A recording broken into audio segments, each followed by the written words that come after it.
देखिए सबसे पहले तो जो हमारा क्वेश्चन वन है, इस क्वेश्चन में जो चीजें हमें दी हुई है हम लिख लेंगे। हमें दिया है given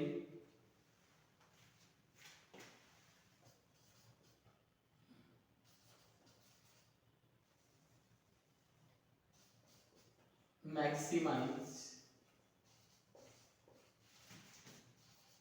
z is equal to 45x1 plus 55x2। ठीक है, इसके बाद हमें दिया है subject to 6x1 plus 4x2 less than और इक्वल 120, और हमें दिया है 6x1 plus 10x2 180 and x1 ये और x2। तो सबसे पहले आपको क्या करना है, जब आप एग्जाम हॉल में अपना आंसर लिखोगे जो चीजें दी हैं वो चीजें लिख लेनी है। इसके बाद आपको ये जितनी भी इक्वेशन और इनइक्वालिटीज हैं इनको आपको दे देने हैं नाम। तो मैंने इनको नाम दे दिए हैं 1 2 3 4 5। ठीक है, इसके बाद हमारा जो क्वेश्चन है उसका हम स्टेप 1 करेंगे, और स्टेप 1 में हमें करना क्या होता है, ये जो हमारी दो इनइक्वालिटीज हैं हम इनका ग्राफ बनाते हैं। और ग्राफ बनाने से पहले हमें क्या करना पड़ता है, इन इक्वेशन को हम दोबारा लिखते हैं। ठीक है, ये हो गया है स्टेप 1। तो हम इन इक्वेशंस को दोबारा लिखेंगे। दोबारा किस तरह से लिखेंगे, हम इन इक्वेशंस में लेंगे इक्वल का साइन। इसके बाद क्या करेंगे, इसके बाद इस पूरी इक्वेशन को 120 से करेंगे डिवाइड।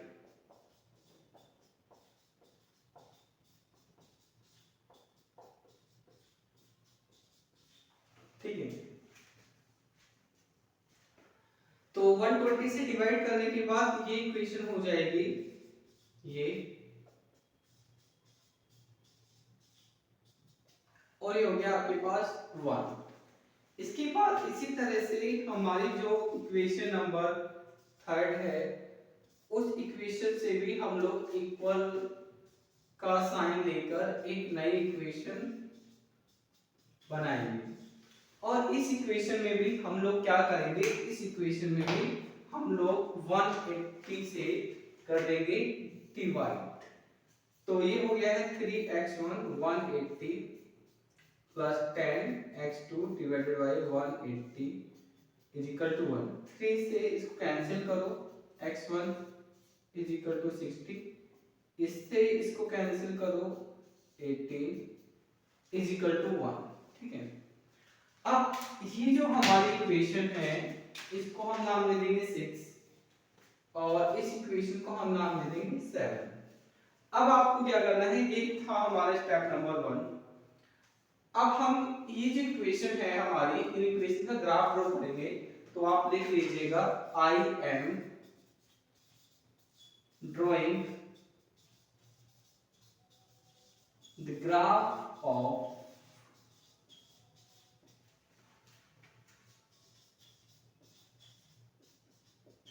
Equation 6 and 7। देखिए एक बात मैं आपको और बता दूं, अब इससे पहले जो मैंने आपको एग्जांपल कराया था, अब मैं ये क्वेश्चन करा रहा हूं जो आपका एग्जाम में आया हुआ है। तो इस क्वेश्चन में आपको एग्जैक्ट प्रॉपर स्टेप्स बता रहा हूं कि आपको कैसे करने हैं, साथ में ये भी बता रहा हूं कि क्या क्या स्टेप्स लिखने हैं। अब कई बार बच्चे क्या गड़बड़ करते हैं, यहाँ पे जैसे मैंने लिखा है I am drawing the graph of equation 6 and 7। तो बुक में आप देखोगे यहाँ पे आई एम नहीं लिखा होता है, बुक में लिखा होता है यू आर या फिर वी आर। नमस्ते दोस्तों, eco.com आपके लिए गुड न्यूज लाया है। अगर आप इग्नू से एमए इकोनॉमिक्स कर रहे हो और फर्स्ट ईयर में हो, आप चाहते हो कि आपके असाइनमेंट में अच्छे नंबर आए, तो हम आपके लिए असाइनमेंट लाए हैं फर्स्ट ईयर के, जिसका एमआरपी सिर्फ 350 रुपए है। 350 रुपए में आपको सभी सब्जेक्ट के असाइनमेंट मिलेंगे। ज्यादा जानकारी के लिए डिस्क्रिप्शन में लिंक आप देख लीजिएगा। इसी के साथ हम लोग MEC 002 मैक्रो इकोनॉमिक्स एनालिसिस के प्रीवियस 12 क्वेश्चंस के पेपर का सॉल्यूशन लाए हैं, जिसका एमआरपी है सिर्फ 200 रुपए। ज्यादा जानकारी के लिए डिस्क्रिप्शन में लिंक आप देख लीजिए। और बच्चे क्या करते हैं, बच्चे भी लिख देते हैं यू आर, क्योंकि बुक वाला तो हमें समझा रहा है ना, इसलिए वो यू लिख देता है। अब स्टूडेंट भी यू लिख देता है, लेकिन हमें यू नहीं लिखना है क्योंकि हम एग्जाम कर रहे हैं, तो हमें लिखना है आई।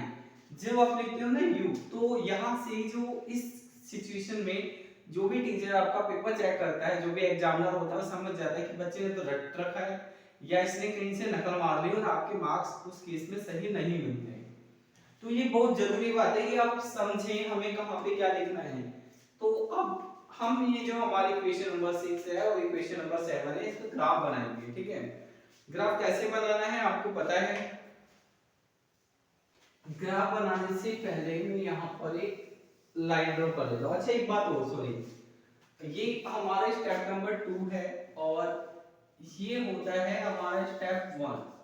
देखो एक बात मैं और बता रहा हूँ आपको, जब आप एग्जाम देने जाओगे तो आंसर शीट पे आप ये जो मैंने लिखा ना स्टेप 1, जो मैं सर्कल कर रहा हूँ, आपको ये एग्जाम में लिखना नहीं होता है कि हम फर्स्ट स्टेप कर रहे हैं, हम सेकंड स्टेप कर रहे हैं। आप तो क्वेश्चन सीधा यहाँ से लिखोगे गिवन और क्वेश्चन सॉल्व। आपको ये लिखना नहीं है स्टेप 2, आप लिखोगे फ्रॉम 2। ठीक है, ये चीजें मैं आपको इसलिए बता रहा हूँ जिससे आपको याद रहे कि पहले क्या करना है, फिर क्या करना है, फिर क्या करना है। ठीक, तो आपको जब आप ये इक्वेशन लिख देते हो तो आपको ड्रॉ करना होता है ग्राफ। हम ग्राफ बनाएंगे। ग्राफ कैसे बनाएंगे पहले हम लोग देख लेते हैं। x1 के नीचे 20 है और यहाँ पे 30 है, यहाँ पे फिर आपका आ गया है 60 और यहाँ पर आ गया है 18। तो मैं यहाँ पे जो ग्राफ ले लूंगा, ग्राफ में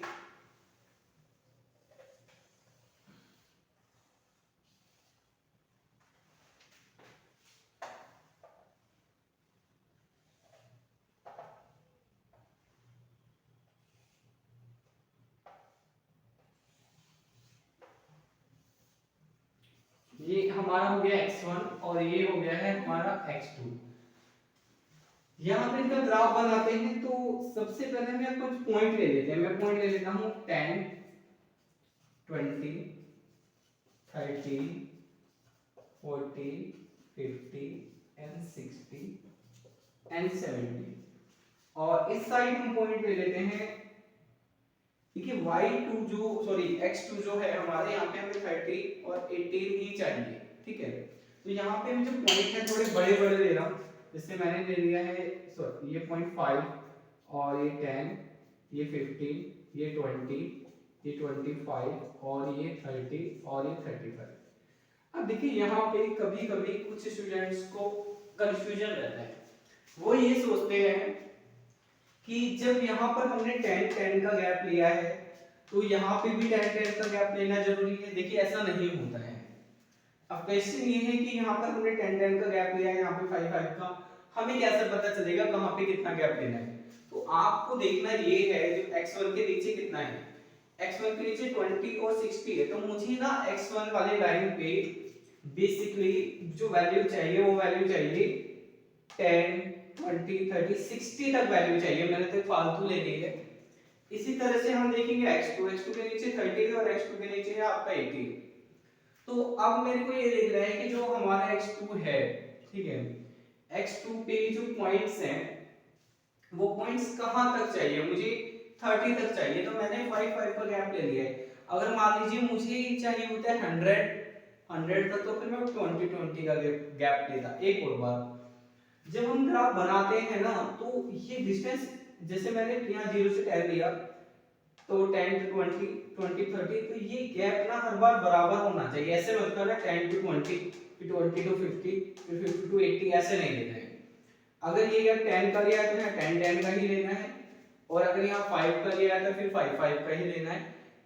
इक्वल डिस्टेंस लेना है, 0 to 5 5 to 10 10 to 15 50 to 25 और 30 35। ऐसे मत करना 0 to 5 फिर 5 to 20 20 to 50, कुछ भी ऐसे नहीं करना है कि कुछ भी ले लिया अपनी मर्जी। ठीक है, तो अभी मैं क्या कर रहा हूँ, पहले मैं इस लाइन का ग्राफ ड्रॉ करूंगा। तो x1 के नीचे है 20, ये पॉइंट, ये सर्कल और ये डार्क। ठीक है, इसके बाद x2 के नीचे 30, तो ये पॉइंट, ये सर्कल और ये डार्क, इन दोनों पॉइंट को करते हैं कनेक्ट।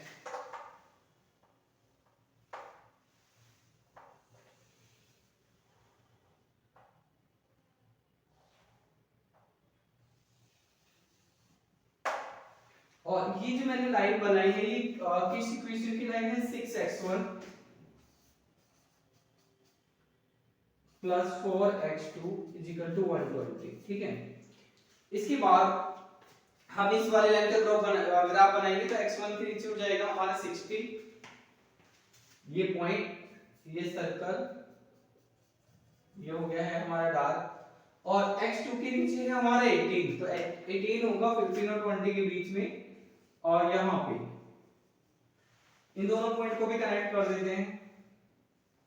तो कनेक्ट करके कुछ लाइन जो आएगी वो ऐसे आएगी,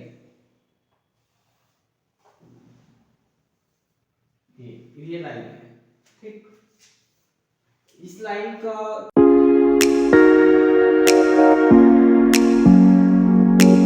की जो इक्वेशन है वो भी मैं लिख लेता हूँ 3x1 plus 10x2 is equal to 180। दिख रहा है ना आपको, कैमरे में आ रहा है? हाँ आ तो है। अब इसके बाद ये हमारे स्टेप 1 हुआ, ये हमारे स्टेप 2 हुआ। अब जो हमारा स्टेप 3 होता है उस स्टेप 3 में हम लोग क्या करते हैं, स्टेप 3 में देखिए ये दोनों जो इक्वेशन है ना, इक्वेशन नंबर 6 और इक्वेशन नंबर 7, इसकी बाद में जरूरत पड़ेगी तो आप लिख लीजिएगा, ठीक है।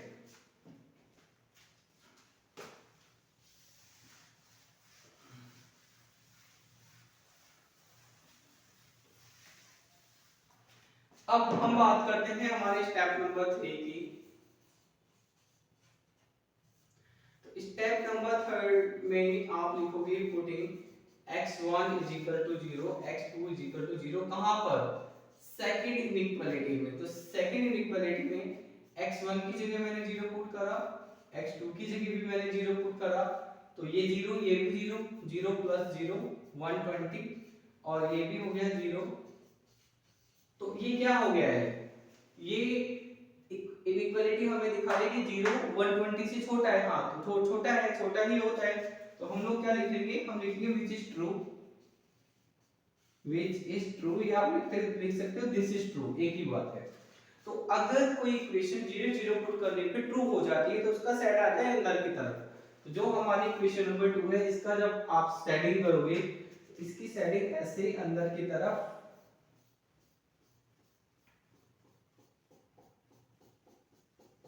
आ जाएगी, ठीक है।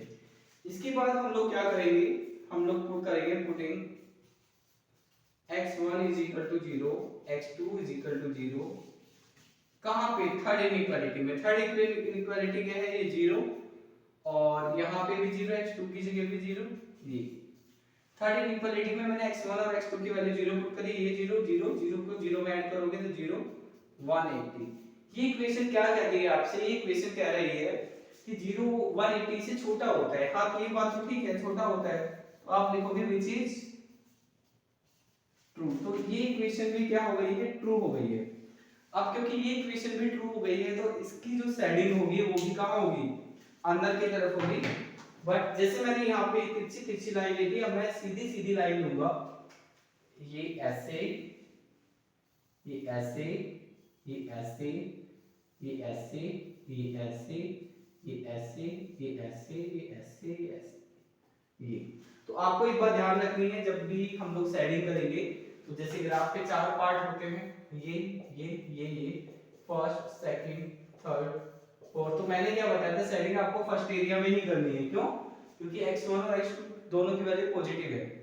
तो अब अगर आप इस ग्राफ को देखोगे, जब मैंने इसकी भी शेडिंग करी है, तो एक पर्टिकुलर एरिया में एक डिजाइन बन गया है। मैं थोड़ा कैमरा क्लोज कर रहा हूं, ये। तो आप देखोगे डिजाइन कहां बन रहा है, इस एरिया में तो नहीं बन रहा है, ये तो सीधी एक ही लाइन है। इस एरिया में भी नहीं बन रहा है, यहां भी सीधी एक लाइन है। हमारा डिजाइन बन रहा है ओ, ये एरिया है ए, ये एरिया है बी, और ये एरिया है सी। तो हमारा ए बी सी जो एरिया है, कॉमन एरिया, इस एरिया में दोनों इक्वेशन का जो शेडेड एरिया है वो कॉमन आ गया है। एग्जाम में आपको क्या करना है, जब ये कॉमन एरिया आप निकाल लो, तो मैंने बताया था जो लाइनें बनाओगे ना, बहुत हल्के हाथ से आपको बनानी है, बहुत डार्क पेंसिल नहीं चलानी है। उसके बाद जब आपको कॉमन शेडेड एरिया दिख जाएगा, तो इस एरिया को आपको पेंसिल से ऐसे डार्क कर देना। इस तरह से आप इसको डाल कर दोगे। अब यहाँ पे हमारा जो फिजिबल रीजन आया है वो है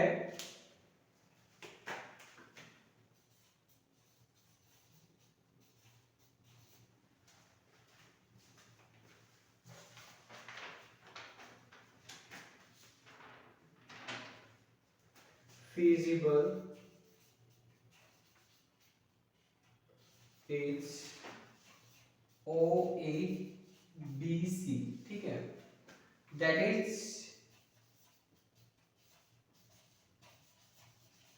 boundary.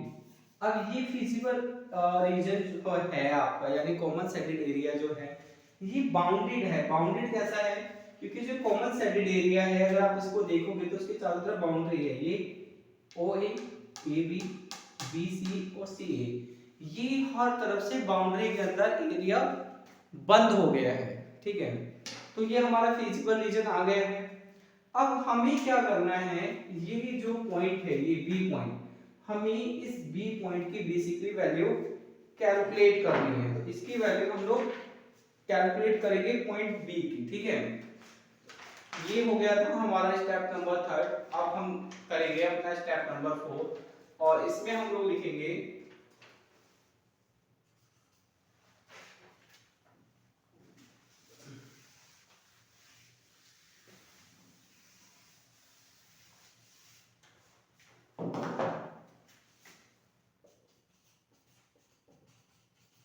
to find the coordinate। coordinate का मतलब होता है x और y की value. to find the coordinate of corner point B, I am solving equation 6 and 7। देखिए हमें क्या करना है, हमें जो पॉइंट हमारा B है, B पॉइंट पर x1 और x2 की वैल्यू निकालनी है। तो x1 और x2 की जो वैल्यू होती है इसको वैल्यू को ही हम लोग कोऑर्डिनेट कहते हैं। तो B पॉइंट पर आपकी x1 और x2 की जो वैल्यू होगी उस वैल्यू को फाइंड आउट करने के लिए मुझे अपनी इक्वेशन 6 और 7 सॉल्व करनी होगी। तो इक्वेशन 6 और 7 को हम लोग कैसे सॉल्व करेंगे ये जरा हम लोग समझ लेते हैं। आपकी इक्वेशन 6 से आपको लिखना है फ्रॉम 6 इक्वेशन थी मेरी 6x1 + 4x2 = 120। यहां से आप चाहे तो x2 की वैल्यू निकाल लो, चाहे तो आप x1 की वैल्यू निकाल लो। जिससे मैं यहां से x2 की वैल्यू निकालूंगा तो 4x2 ऐसे रहेगा 120 - 6x1 को यहां पे हम लोग ले आएंगे। फिर x2 की वैल्यू निकालनी है तो 120 - 6x1, ये 4 आ गया आपके नीचे। ये आपके पास x2 की वैल्यू आ गई है। इस x2 की वैल्यू को आप पुट कर दोगे अपनी इक्वेशन नंबर 7 में। लिख देना यहां पे पुटिंग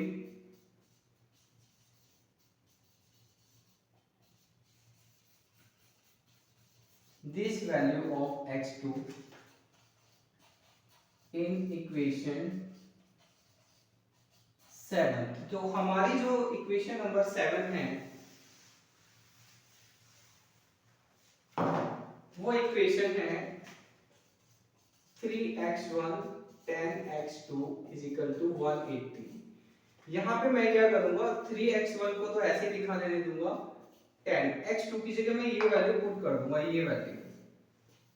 तो मैंने पुट करा 120 - 6x1 / 4 = 180, ठीक है। अब क्या होगा, ये जो मेरे पास 3x1 है ये ऐसे रहेगा, 2 से इसको कैंसिल करेंगे तो ये हो जाएगा 5 और यहाँ हमारे पास बचेगा 2, ठीक है। ये हो गया आपके पास 180। इसके बाद यहाँ पे हम लोग क्या करेंगे, हम लोग यहाँ पे 2 ले लेंगे एलसीएम। तो जब हम 2 एलसीएम लेंगे इस 2 की यहाँ 3 में मल्टीप्लाई होगी 6x1 और ये 5 हमारे पास ऐसे रहेगा, नीचे बचा 120 - 6x1 = 180, ठीक। इस वैल्यू को मुझे जरूरत पड़ेगी तो मैं इसको रफ नहीं कर रहा हूँ, मैं इसको साइड में लिख लेता हूँ। ये आप इसको मान लीजिएगा इक्वेशन नंबर 8, ठीक है। मैं इक्वेशन नंबर 8 को यहाँ पे लिख लेता हूँ अलग, क्योंकि मेरे पास, आप तो नोटबुक में पीछे देख सकते हो, मैं नहीं देख सकता हूँ। मेरे पास में जो रफ हो गया वो रफ हो गया। अब हम लोग क्या करेंगे, ये जो 2 है, 2 की मल्टीप्लाई यहाँ करेंगे, 6x1 प्लस 5, ये हो गया हमारा 120 माइनस 6x1, 2 की आप 180 में मल्टीप्लाई करोगे तो हो जाएगा 360, और ये है आपके पास 6x1, 5 के आप यहाँ मल्टीप्लाई कर दीजिए, ये हो जाएगा 600, 5 के आप यहाँ भी मल्टीप्लाई करोगे तो 30x1 इज इक्वल टू 360। अब हम लोग क्या करेंगे, देखिए ये है 6x1, ये है 30x1, तो इन दोनों को आपस में सब्ट्रैक्ट करोगे तो बचेगा 20x1। ये है आपका 360, 600 को हम लोग ले आएंगे राइट साइड पे, तो राइट साइड पे आने के बाद ये हमारे पास हो जाएगा -20x1 इज इक्वल टू, अगर आप 600 में से 360 को घटाओगे तो आपके पास बचेगा 2 -240, 2 से 2 कैंसिल हो गया, हमारे पास बचा x1 इज इक्वल टू 240। इसको हम 24, ये जो हमारे पास 24 था ये नीचे आ जाएगा, इनको डिवाइड करेंगे तो हमारे पास x1 की वैल्यू आ जाएगी 10। x1 की वैल्यू आ गई है हमारे पास 10, तो ये जो b पॉइंट है इसका जो कोऑर्डिनेट होता है वो x1 और x2 होता है, तो x1 की वैल्यू हमारे पास 10 आ गई है। अब हम निकालेंगे x2 की वैल्यू, तो x2 की वैल्यू निकालने के लिए क्या करना है, जो हमारी इक्वेशन नंबर 8 है उसमें आपको ये x1 की वैल्यू पुट कर देनी है, तो आप यहाँ पे लिख लीजिएगा putting x1 is equal to 10 in equation 8 equation में आप इसको पुट कर लोगे तो 8 इक्वेशन है मेरे पास x2 120 minus 6x1 divided by 4, ठीक है। x1 की जगह मैं पुट करूंगा 10, तो हो जाएगा 120, ये कितना हो गया 60 divided by 4, x2 is equal to 20 में से आप 60 को सब्ट्रैक्ट करोगे तो 60 डिवाइडेड बाय 4, ये हो गया 50, तो x2 की वैल्यू आ गई है हमारे पास 50। तो हम लोगों ने क्या करा, हम लोगों ने जो हमारा कॉर्नर पॉइंट था, यानी जो हमारी x1 और x2 की वैल्यू थी ऑन पॉइंट B, ये हम लोगों ने कैलकुलेट कर लिया है। जब ये पॉइंट आपका कैलकुलेट हो जाएगा तो आपको लिखना है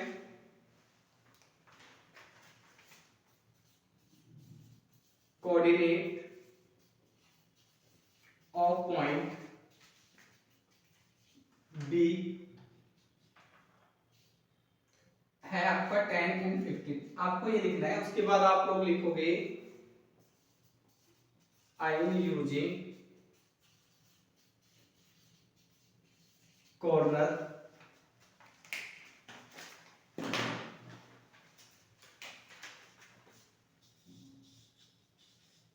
पॉइंट मेथड। यहां पे अब हम लिख रहे हैं कि यहां से आगे जाने के लिए मैं कॉर्नर पॉइंट मेथड का यूज कर रहा हूं। किस लिए कर रहा हूं, to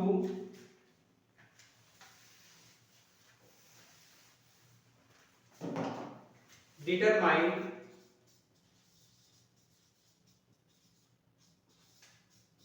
the maximum value of z, z की मैक्सिमम वैल्यू को डिटरमाइन का मतलब होता है पता करना या फाइंड आउट करना। डिटरमाइन करने के लिए z की मैक्सिमम वैल्यू को डिटरमाइन करने के लिए मैं यहां से आगे अब कॉर्नर मेथड का यूज करूंगा। यहां तक था हमारा स्टेप नंबर 4। अब हम आते हैं हमारे स्टेप नंबर 5 पे, ठीक है। स्टेप नंबर 5 क्या होता है, स्टेप नंबर 5 होता है, आपको पता है, हम एक टेबल बनाते हैं जैसे कि अभी मैंने पिछले क्वेश्चन में भी बनाई थी। इसमें सबसे पहले तो हम लोग लिखेंगे कॉर्नर पॉइंट। कॉर्नर पॉइंट है हमारे ए बी, सी और ओ। उसके बाद हम लोग लिखेंगे कोऑर्डिनेट्स। कोऑर्डिनेट्स का मतलब होता है x1 और x2 की वैल्यू। मैं जरा मार्कर नहीं, अभी तो एक मार्कर है, इससे काम चला लेते हैं। ठीक है, इनको थोड़ा नीचे लिख देता हूँ। ओ, ए, बी एंड सी। तो ओ पे हमारा जो x1 की वैल्यू है और x2 की वैल्यू है 0 0 है। अब हम आते हैं पॉइंट ए पे। देखिए ये पॉइंट है बी और ये जो लाइन काट रही है इसके नीचे ये पॉइंट है आपका 18। ठीक है, तो इस पूरी लाइन पे क्योंकि आपको पता है ये लाइन x2 की है, तो इस x2 की पूरी लाइन पर x1 की वैल्यू तो 0 हो जाएगी, x2 की वैल्यू है 18। फिर हम बी पॉइंट पर आते हैं, तो बी पॉइंट आपको पता ही है 10 और 15 है। इसके बाद हम आते हैं अपने पॉइंट सी पर। तो सी पॉइंट कौन सी लाइन पे है? x1 वाली लाइन पर। तो x1 वाली लाइन पर जो सी पॉइंट है, x1 वाली लाइन पर x1 तो हो गया आपका सॉरी 20 सी पॉइंट पर, लेकिन x1 की पूरी लाइन पर x2 की वैल्यू क्या होगी? 0। ये बात हमेशा ध्यान रखना है कि x2 की पूरी लाइन पर x1 की वैल्यू 0 होती है और x1 की पूरी लाइन पर x2 की वैल्यू 0 होती है। तो ये मेरे कोऑर्डिनेट्स आ गए हैं। अब हम बात करते हैं, हमें निकालनी है वैल्यू ऑफ z।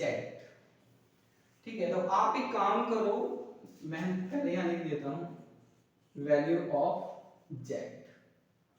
तो z है हमारा 45x1 प्लस 55x2। आप सभी इस इक्वेशन में ये वैल्यू पुट करो। सबसे पहले मैं पुट करता हूँ 0 x1 की जगह भी और x2 की जगह, तो 0 ही आ जाएगा। इसके बाद हम लोग क्या करेंगे, 45 x1 की वैल्यू पुट करते हैं 0 और x2 की वैल्यू पुट करेंगे 18। तो आप 55 की 18 में मल्टीप्लाई करो और मुझे बताओ कितना आ रहा है। ये वैल्यू आएगी आपकी 990। इसके बाद हम x1 की वैल्यू पुट करेंगे 10 और x2 की वैल्यू पुट करेंगे हम लोग 15। इसको सॉल्व करो, आप कैलकुलेटर यूज कर सकते हो, कैलकुलेटर एग्जाम में अलाउ होता है। तो ये वैल्यू कैलकुलेट करने के बाद हमारे पास आएगी 1275।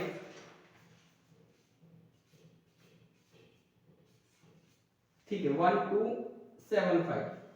इसके बाद ये वैल्यू पुट करेंगे तो यहाँ पे x1 की वैल्यू तो आप पुट कर दोगे 20 और x2 की वैल्यू पुट कर दोगे 0, तो ये आ जाएगा आपके पास 900। हमें क्योंकि मैक्सिमम वैल्यू निकालनी है तो आप देखोगे ये वैल्यू आपकी मैक्सिमम। ठीक है, तो मैंने ये जो क्वेश्चन आपको कराया है ये क्वेश्चन हमारा कंप्लीट हो गया, बट मुझे अब कंक्लूजन और लिखना है। तो कंक्लूजन हम लोग क्या लिखेंगे, ये लिख लेते हैं। कंक्लूजन लिखेंगे, ये हमारा स्टेप 6 होता है। The value of z is maximum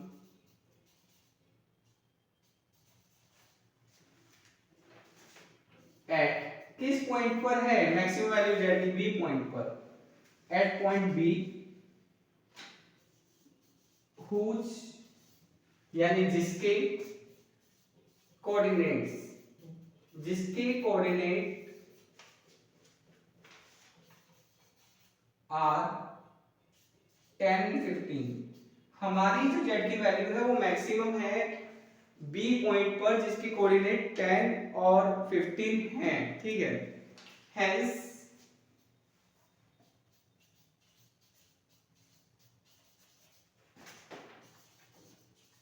the required, बाकी यहाँ पे स्पेस बचा नहीं है, मैं ऊपर लिख रहा हूं। ठीक है, हेंस द रिक्वायर्ड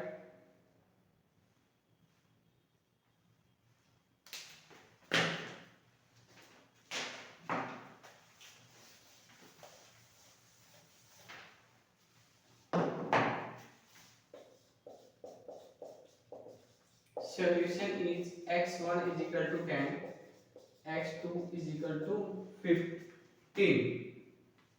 ठीक है, 15 and the corresponding maximum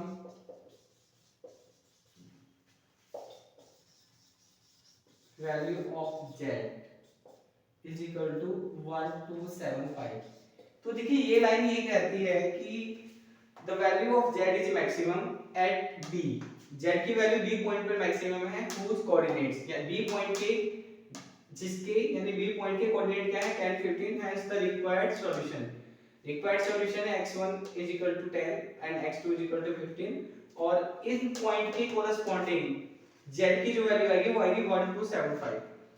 तो ये क्वेश्चन हमारा कंप्लीट हो गया है।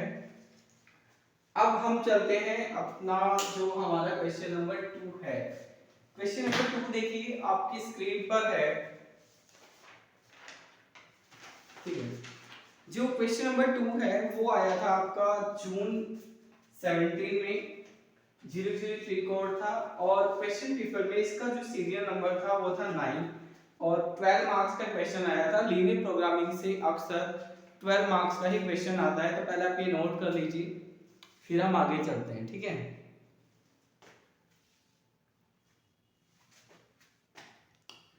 सॉरी शायद ये पीछे का कट गया है, तो आप मैं थोड़ा कैमरा पीछे कर देता हूँ। देख लीजिए आप, ये है हमारे कॉर्नर पॉइंट, ये कोऑर्डिनेट्स हो गए, ये सेंटेंस है जो मैंने लिखा है, ठीक।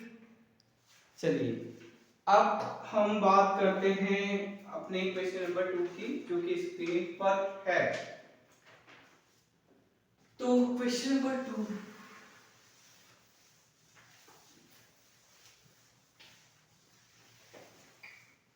देखिए, क्वेश्चन नंबर 2 में आपको सबसे पहले तो लिख लेना है कि आपको दिया क्या है। आपको दिया है मैक्सिमाइज यानी मैक्सिमम वैल्यू निकालनी है किसकी, z is equal to 45x1 55x2, ठीक है, ये है। इसके बाद हमें दिया है subject to 6x1 plus 4x2 120, ये ठीक है।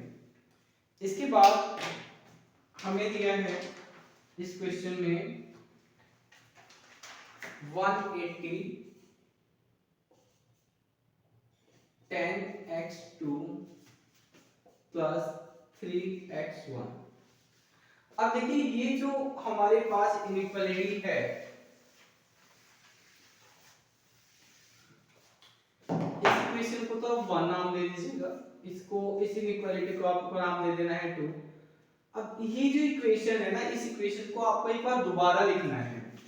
लिखना कैसे है, आप यहाँ पे लिखोगे और इसको कैसे लिखना है, तो इक्वेशन को लिखने का जो सही तरीका होता है वो ये होता है, इस तरह से लिखी जाती है इक्वेशन। जैसे ये है जो इनइक्वालिटी है ना, इनइक्वालिटी को लिखने का तरीका ये होता है, सबसे पहले x1 की वैल्यू आती है तो हम लोग लिखेंगे सबसे पहले 3x1 को, उसके बाद आती है x2 वाली वैल्यू तो प्लस हम लोग लिखेंगे 10x2 को, ठीक है। इसके बाद ये जो नंबर है ये राइट साइड पे आता है, तो राइट साइड पे ये नंबर आपका राइट साइड पे आएगा 180।